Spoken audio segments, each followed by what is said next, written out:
Hello दोस्तों, आपका स्वागत है हमारे चैनल चैंपियन जैद पर। मैं हूं आपका दोस्त मोहम्मद जैद। और दोस्तों, आज हम लोग डिस्कस करने वाले हैं कि किस तरीके से आप लोग साइंस 1 की प्रिपरेशन कर सकते हो। ठीक है,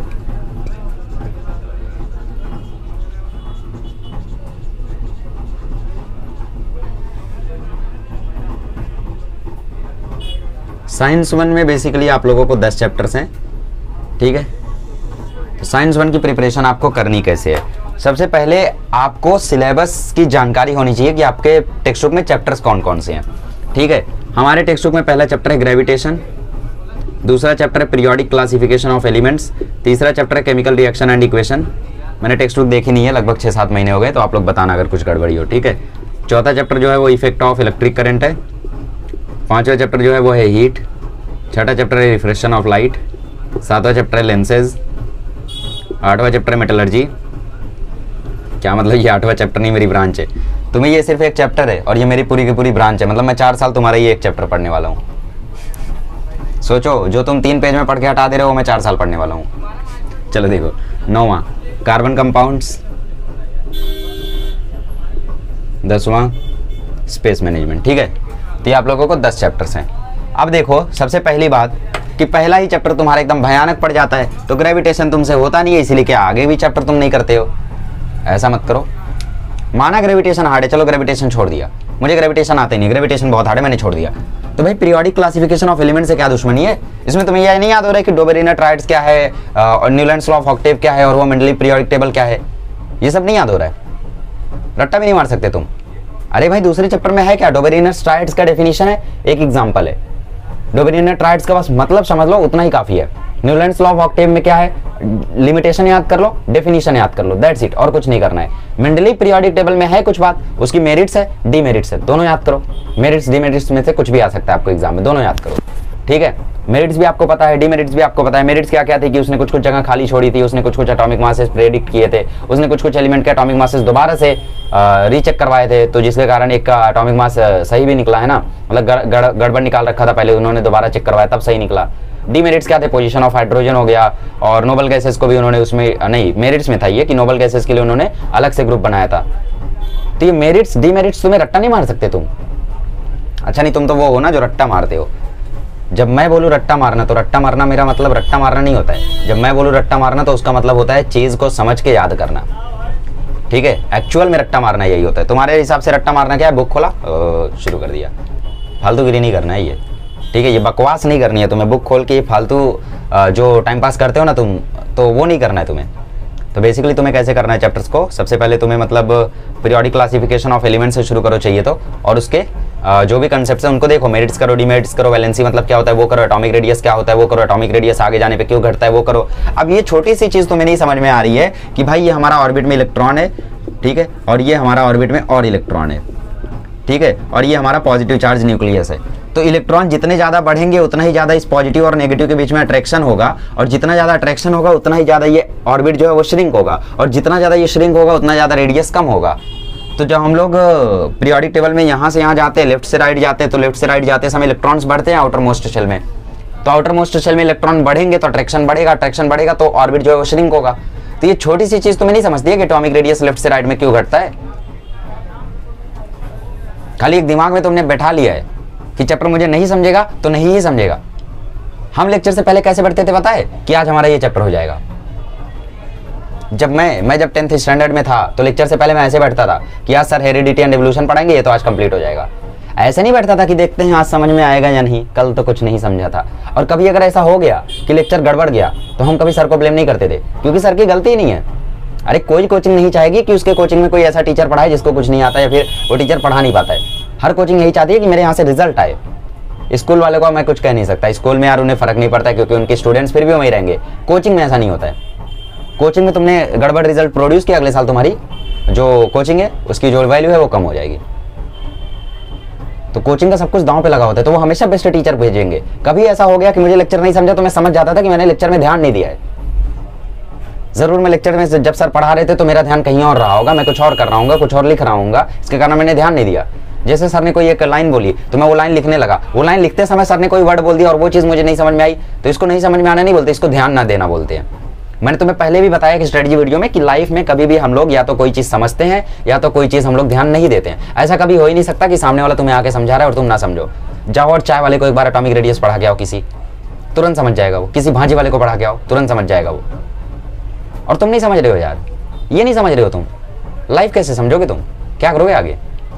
सब समझते हो तुम, खाली तुम समझना नहीं चाहते हो। तुमने समझ लिया कि मुझे समझ में नहीं आएगा, इसलिए तुम्हें समझ में नहीं आ रहा है, कंफ्यूज हो गए।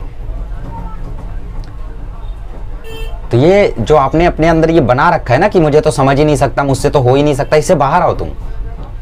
और अगर तुम्हें रीडिंग नहीं आती, तुम अभी भी वो चौथी क्लास वाला तुम्हारा दिमाग है, तो फिर मैं कुछ नहीं कर सकता। लेकिन अगर तुम्हारा दिमाग ठीक है, तुम्हें सब कुछ रीडिंग वीडिंग आती है, लिखना विखना आता है, मतलब समझ में आता है लिखे हुए का, तो तुम्हें समझ में आना चाहिए फिर पक्का। पता नहीं क्या करते हो यार, अपने मन में एक बना लिया कि साइंस वन मुझे नहीं समझेगा, नहीं समझेगा। केमिकल रिएक्शन एंड इक्वेशन बहुत आसान चैप्टर है। Chemical reaction and equation I think it is the easiest chapter of all these. क्यों पता है? क्योंकि केमिकल रिएक्शन एंड इक्वेशन में छोटी छोटी ट्रिक्स है। तो मेरा लेक्चर देखो एक बार केमिकल रिएक्शन एंड इक्वेशन का, सब समझ जाओगे। बहुत आसान चैप्टर है। टाइप्स ऑफ रिएक्शन याद कर लो, हर एक रिएक्शन की डेफिनेशन याद कर लो, हर एक रिएक्शन का एक एक एग्जाम्पल याद कर लो, बस that's it. Effect of electric current, माना चलो ये थोड़ा हार्ड चैप्टर है, हटा दो। वैसे मैंने पढ़ा है effect of electric current board पर, वो लेक्चर देख लोगे सब कुछ समझ जाओगे, उसके बाद कुछ भी देखने की जरूरत नहीं पड़ेगी। Heat one of the easiest chapter है, ये भी मैंने बोर्ड पर पढ़ा है। हीट बहुत बढ़िया से पढ़ा है, आप लोग एक बार देख लो। मान लो चलो नहीं समझ में आता, ये भी छोड़ दो। रिफ्लेक्शन ऑफ लाइट, ये नहीं समझ में आता तो बहुत बड़े पापी हो तुम। रिफ्लेक्शन ऑफ लाइट जिसको समझ में नहीं आता, मैं तो समझता हूँ बहुत बड़ा पापी है वो। इतना छोटा चैप्टर है, इतने छोटे छोटे डेफिनेशन है, वो तुम्हें नहीं समझता है कि भाई किसी मीडियम में अगर लाइट नॉर्मल के इस तरफ बेंड हो रही है तो आगे चली जाएगी, तो ये चीज तुम्हें नहीं समझ में आती है। ये छोटी छोटी चीजें हैं, इन्हें क्लियर आउट करो। लॉज ऑफ रिफ्लेक्शन तुम्हें नहीं समझ में आते, दो लॉ है खाली, नहीं समझ में आते तुम्हें वो। छोटे छोटे दो लॉ हैं, उन्हें रट्टा मारना है, वो भी नहीं हो रहा है तुमसे। डिस्पर्शन ऑफ लाइट का डेफिनेशन नहीं याद हो रहा है तुमसे, रेड लाइट की वेवलेंथ नहीं याद हो रही तुमसे, ये सब नहीं कर पा रहे हो यार तुम 10th में कैसे है पहले ये बताओ। नहीं, डिप्रेसिंग वीडियो बिल्कुल नहीं है, रियलाइज करा रहा हूं तुम्हें। लेंसेज चैप्टर मैं तो बोलता हूँ लेंदी है, लेकिन सबसे होना चाहिए। बहुत आसान न्यूमेरिकल्स है भाई, किसको नहीं पता 1/v - 1/u = 1/f, हर कोई कर सकता है लेंसेज के क्वेश्चन। चलो न्यूमेरिकल तुमसे नहीं होते, तुम मायोपिया का डेफिनेशन याद कर सकते हो, मायोपिया के रीजन याद कर सकते हो, इतना तो समझ सकते हो ना, इतनी तो बुद्धि है ना कि भाई मायोपिया क्यों होता है और क्या होता है मायोपिया, क्या होता है मायोपिया, याद करो एक बार। अक्टूबर आ चुका है और तुम्हें कुछ नहीं याद है।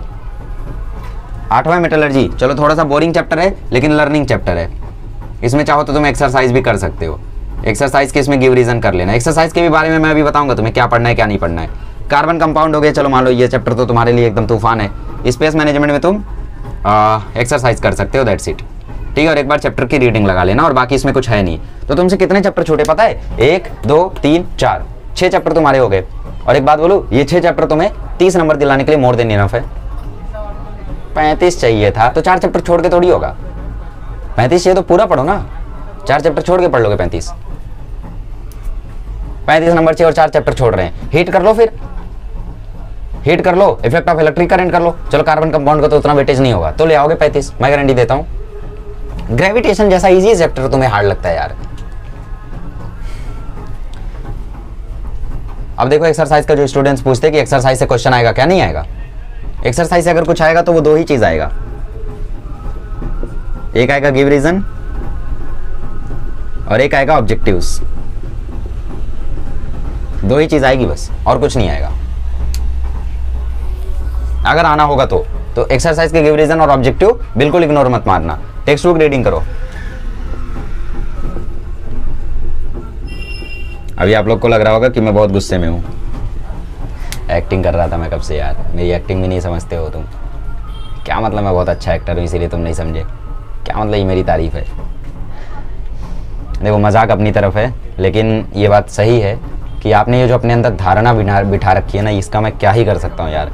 तुम कोई ऐसा बच्चा होगा, तुम खुद ट्राई करना, कोई बच्चा होगा जो रोड पे जूते बनाता होगा या जूस बेचता होगा या फिर कोई भी काम करता हो जिसको पढ़ने लिखने का उतना ज़्यादा उसके पास सोर्स ना हो, फ़ोन तो होगा खैर उसके पास भी, ठीक है, क्या ज़माना है अभी, क्या बोले छोड़ो, ठीक है। तो उसके पास जाना, आप उसको बोलना कि न्यूक्लियस से लेके आउटर मोस्ट ऑर्बिट तक की जो डिस्टेंस होती है वो एटॉमिक रेडियस होता है। वो तुमसे पूछेगा भैया न्यूक्लियस क्या होता है, तो तुम बताना उसको कि ये जो केला है ये जो छोटी छोटी चीज़ों से बना हुआ है, इस छोटी छोटी चीज़ को हम एटम बोलते हैं। इस एटम का जो सेंट्रल पार्ट होता है उसे हम न्यूक्लियस बोलते हैं। मान लो केला बेच रहा है तो उससे पूछो, ठीक है। और उसके जो आउटर मोस्ट पार्ट है उसको आउटर मोस्ट ऑर्बिट बोलते हैं। इतना बताओ, समझ जाएगा वो। क्या तुम्हें समझ में नहीं आया जब मैंने अभी बताया? आया ना? तो फिर क्या बोलते हो कि मुझे नहीं समझा, ये सर ने क्या बताया मुझे नहीं समझा? या तो सर ने फिर इंग्लिश में बताया, कोई और भाषा यूज़ की है, नॉर्मल भाषा नहीं यूज़ की है, सिंपल भाषा नहीं यूज़ की है, संस्कृत में समझा दिया है, इसलिए तुम्हें नहीं समझ में आया। लेक्चर देखो, मेरे लेक्चर देखो, किसी और के लेक्चर देखो, अच्छे से समझो, पूरा समझेगा भाई। लेक्चर देख के देखो एक बार मेरा तुम, ठीक है। और उसके बाद कमेंट करो तुम्हें क्या नहीं समझ में आ रहा है। अगर तुम्हें नहीं समझ में आ रहा है तो इसकी बहुत सारी वजह निकाल सकता हूँ मैं, ठीक है। और मैं ये भी बता सकता हूँ कि भाई मेरी टीचिंग में कोई कमी नहीं है। अगर तुम नहीं समझ रहे हो तो ये तुम्हारी कमी है। एक्चुअली तुम्हारी कमी भी नहीं है, तुम समझ सकते हो लेकिन तुम समझना नहीं चाहते हो, ठीक है। तो सुधर जाओ, अभी भी टाइम है, और अपने आप को थोड़ा सा प्रिपेयर करो, ठीक है। अगले वीडियो में मिलेंगे तो मैं साइंस 2 के बारे में स्टडी बताऊंगा। मैंने कुछ नहीं बताया साइंस 1 कैसे प्रिपेयर करें, मैंने बस आपको सिलेबस दिखाया, इजी चैप्टर बताए, क्या क्या करना है वो बताया, और किस तरीके से करना है वो बताया। लेक्चर देखो, नोट्स बनाओ, टेक्स्ट बुक पढ़ो, ठीक है। लेक्चर देखो, नोट्स बनाओ, टेक्स्ट बुक पढ़ो, बस इतना कर लो तुम। और 35 ना आए तो फिर बोलना, और अगर सारे चैप्टर कर दिए 40 ना आए फिर बोलना तुम कि हाँ मैंने तो सब कुछ किया था, मेरा 40 नहीं आया। तुरंत बता दूंगा कि तूने ये नहीं किया था। चलिए मिलेंगे अगले लेक्चर में, तो अगले लेक्चर में हम लोग डिस्कस करेंगे हाउ टू प्रिपेयर साइंस 2। चलिए, थैंक यू सो मच।